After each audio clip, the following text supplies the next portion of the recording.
These days, you often see lower-end phones with both a regular LTE model and a 5G model, which brings that extra connectivity, but cuts some of the other features in order to stay within the same budget. This is pretty much the case here with Samsung's Galaxy A22 5G. How does it compare to the regular A22 or the more expensive A32 5G? I'm Will for GSM Arena, and let's find out in our full review.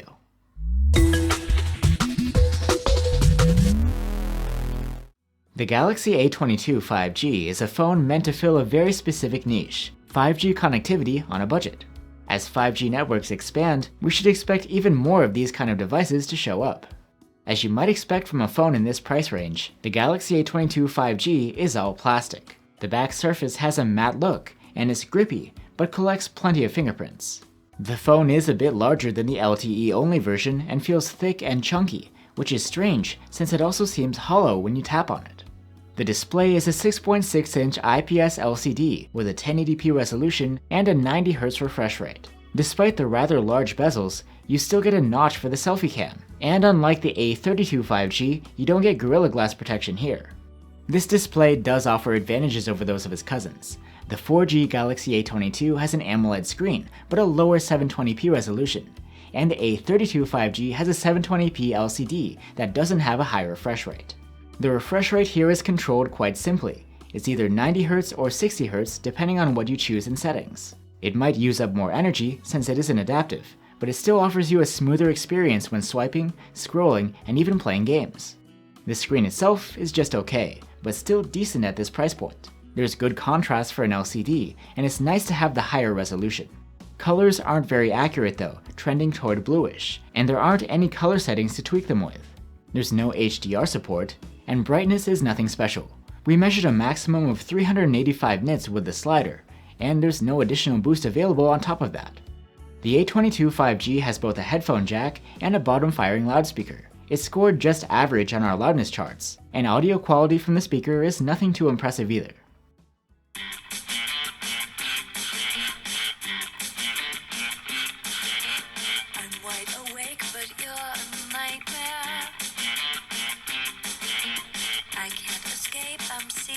You have the choice of either 64 or 128 gigs of storage on board the A22 5G, and that's expandable through a microSD slot. And waking up and unlocking the phone can be done with the fingerprint reader built into the power button. It's speedy and reliable. Some of the appeal of getting a Samsung phone, even a budget one, is the long-term software support, but that's not quite the case with the A22 5G. The phone still runs on One UI 3.1 based on Android 11. But Samsung has scheduled support for 2 major OS updates here. In contrast, the higher tier models get 3, as well as 4 years of security updates. There are a couple of features missing here too, like Music Share and Smart View. But besides that, this is pretty much the same interface you'd get on Samsung's flagship phones. You get features like pinning apps to the top of the sheet with share options. You also get the advanced media playback controls that came with Android 11, which sit within the notification shade. And there's notification history available in settings, in case you missed something or want to double check. You get edge panels, which are a convenient place to store shortcuts. And there's a game launcher which acts as a hub for your games, as well as providing options for things like notification alerts. Behind all of these features is a MediaTek Dimensity 700 chipset, built on a 7nm process. CPU-wise, it's about on par with the Snapdragon 732G. And the Galaxy A22 5G holds its own on the charts. But as far as the GPU goes, it's no powerhouse, especially since many rivals at this price point are running a less demanding 720p display. Still, in real-world use, the interface and regular tasks are smooth enough, and light games run quite well. The A22 5G has a large 5000 mAh battery and was able to score an endurance rating of 118 hours in our battery life tests. This is quite respectable, falling just behind popular rivals. Charging is a different story though. The phone comes with a 15-watt adapter and is able to charge from 0 to just 23% in half an hour, one of the slowest speeds around. Let's move on to the cameras. The A22 5G has a 48-megapixel quad-Bayer main camera, a 5-megapixel ultra-wide cam, and a depth sensor. The setup is actually a downgrade compared to the regular Galaxy A22, which has OIS on the main cam, a higher res ultra-wide, and a macro camera too. Anyway, during the day and with the default settings, 12 megapixel photos from the main cam are good, with plenty of detail and good sharpness. Colors are not too vibrant, and dynamic range also leaves more to be desired. The dedicated portrait mode works quite well for this price range, with a nice looking background bokeh.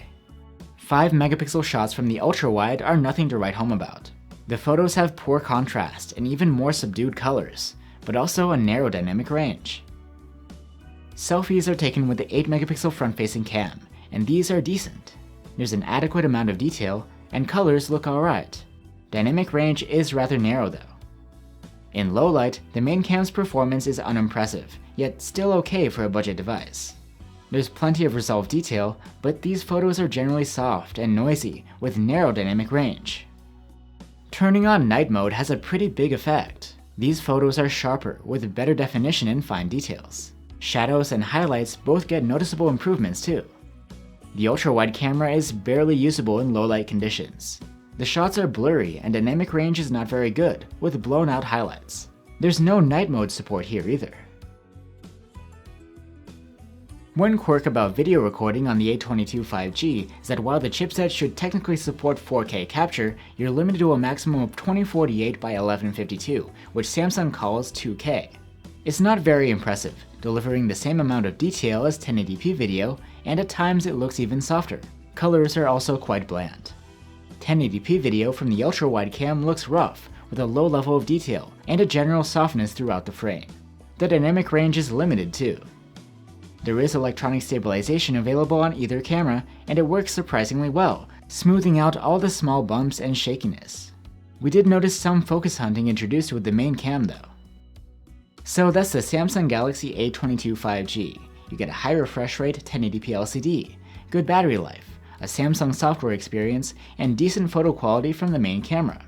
And of course, there's a solid chipset for the class, which offers 5G connectivity.